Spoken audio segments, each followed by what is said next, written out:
ছোট্ট একটি শব্দ বাবা।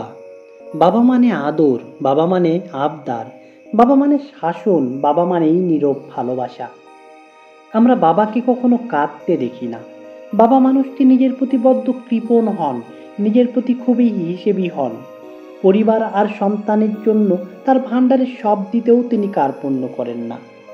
কম পয়সায় কোন জিনিসটা পাওয়া যায় আর তা নিজের জন্য নিয়ে আসাটা মনে হয় উপরওয়ালা কর্তৃক প্রদত্ত। আবার যেখানে সামান্য জ্বর সর্দিতে আপনি আমি কাবু, সেখানে শরীরের অস্বাভাবিক জ্বর ও অসুস্থতা নিয়েও তিনি নিজের মতো করে সুস্থতার ভান করে চলেন প্রতিটি ক্ষণ। বিছানায় শুয়েও সন্তানদের সুবিধা অসুবিধা নিয়ে চিন্তায় যিনি বিভোর। হাজারো দুঃখ ব্যথায়ও তার চোখে জল আসে না সহজে। তিনি যেন কঠিন কোনো এক পদার্থে তৈরি। তাই তো সন্তানের সুখে দুঃখে বাবার স্থানই সবচেয়ে বেশি উপরে। বাবার সংজ্ঞাটা অনেকে অনেকভাবেই করতে পারেন। বাবার সংজ্ঞাটা এভাবেও বলা যায়, বাবা হলেন নীরবে বয়ে চলা নদী। কখনো জোয়ার, কখনো ভাটার মাঝে দিন কাটে তার। নীরবে বহমান তার জীবনের প্রতিটি ধাপ। যিনি জীবনের সমস্ত উপার্জন দিয়ে বাড়িঘর গড়ে তোলেন ঠিকই, কিন্তু বাড়িঘরে থাকার সবচেয়ে কম সময় যিনি পান, তিনি হলেন বাবা। বাবার বাড়িঘরে দীর্ঘ সময় রাজত্ব করি আমরা, অথচ যিনি বানালেন তিনি হয়তো বাড়িঘরের সেই সুখের সময়গুলোতে পাশে থাকেন না, থাকেন আলোক বর্ষ দূরে। নিজের সবটুকু দিয়ে যিনি সন্তানদের আগলে রাখেন, তিনিই হলেন বাবা। একথা চির সত্য যে পৃথিবীতে যদি সবচেয়ে বেশি ধৈর্যশীল কেউ থাকেন, তিনি হলেন বাবা। বাবা হলেন একজন নির্ভীক নাবিকের মতো, যে নাবিক শত ঝড় তুফানের মাঝেও জাহাজ বাঁচাতে চেষ্টার ত্রুটি রাখেন না। বাবাও তেমন, সব বাধা বিপত্তি থেকে পরিবারকে রক্ষা করতে জীবনের সর্বস্ব দিয়ে চেষ্টা করে যান। তিনিই বাবা, যিনি সন্তানের আনন্দের খবরে না হেসে গম্ভীর গলায় বলেন, আরো ভালো কিছু হতে হবে। পরক্ষণেই আড়ালে গিয়ে সন্তানের সাফল্যে নীরবে চোখের অশ্রু ঝরান।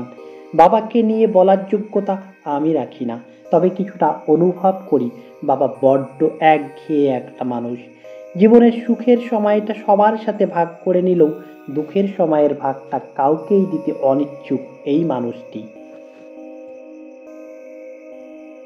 বাবা শব্দটি কারো কাছে বট বৃক্ষ, কারো কাছে মাথার উপর বিশাল একটা ছাদের ন্যায়, কিংবা তপ্ত রোদে এক টুকরো মেঘ।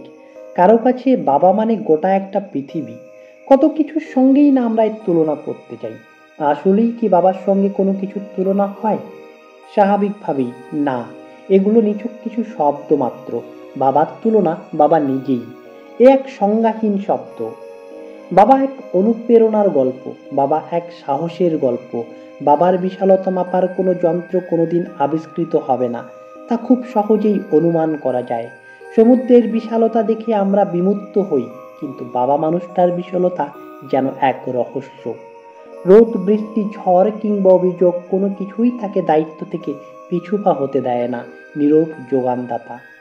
প্রথম স্কুলে যাওয়া, সাইকেলের প্যাডেল চালানো থেকে সাঁতার শেখা, সব কিছুতে বাবা নামের বন্ধুটির ভালোবাসা তখন বুঝতে না পারলেও স্মৃতিগুলো জলজল করে চোখের সামনে।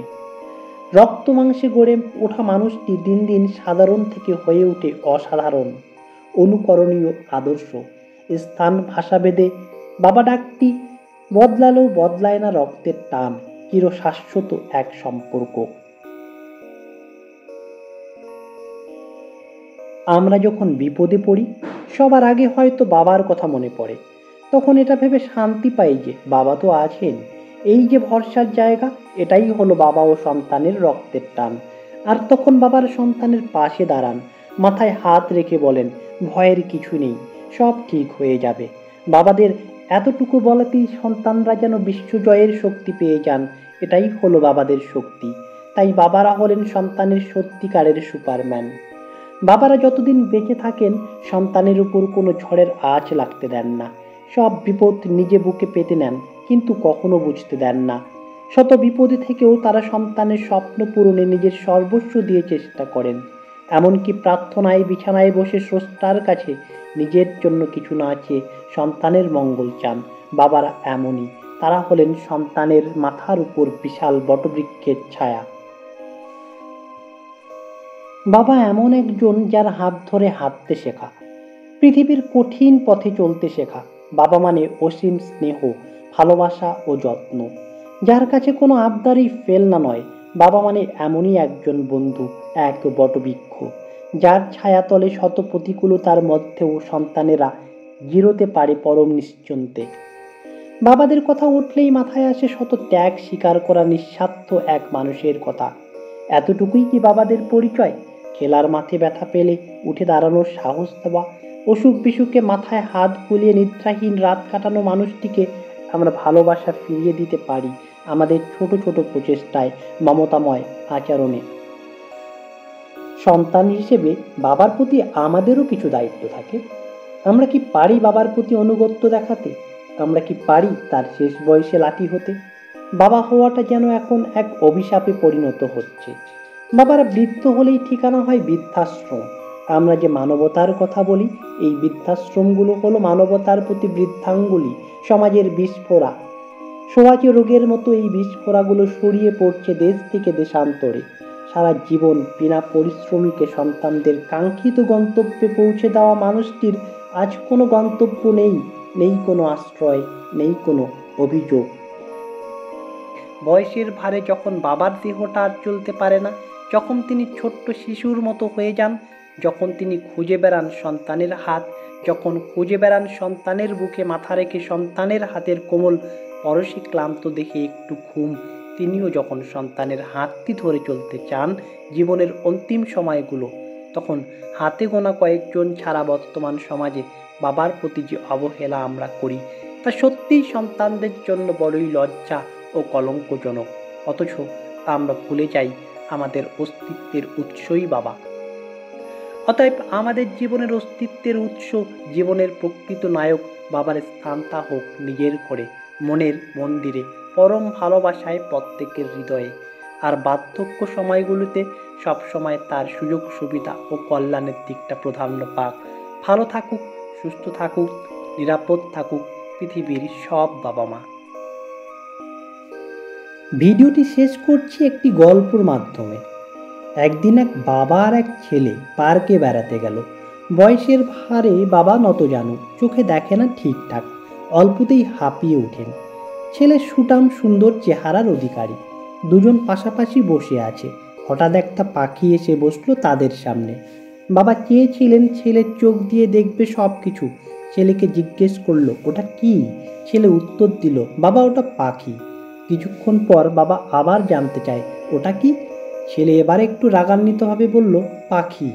খানিক বাদে আবারও বাবা প্রশ্ন করলো, ওটা কি? এবার ছেলে রাগ সামলাতে না পেরে বলল, কেন এত বিরক্ত করছো? চুপচাপ বসে থাকো। বাবা চুপ হয়ে রইল। একটা ডায়েরি নিয়ে এসে আবার ছেলের পাশে বসে পড়ল। ডায়েরিটা ছেলের হাতে দিয়ে বলল, এটা পড়ো। ছেলে পড়তে শুরু করলো। 1970 সাল, এক বিকেলবেলা ছেলেকে নিয়ে পার্কে গিয়েছি। ছেলেটা একটা পাখি দেখে জানতে চাইলো, বাবা এটা কি? আমি আনন্দের সঙ্গে উত্তর দিয়ে বলি, এটা পাখি। একবার নয়, দুবার নয়, টানা 23 বার জানতে চেয়েছে, বাবা ওটা কি? প্রতিবারই আমার এত ভালো লেগে গেছে বলে বোঝাতে পারবো না। ছেলেকে নতুন কিছু দেখাতে পেরে বিকেলটা আরো সুন্দর হয়েছে। এমন বিকেল বারবার আসুক।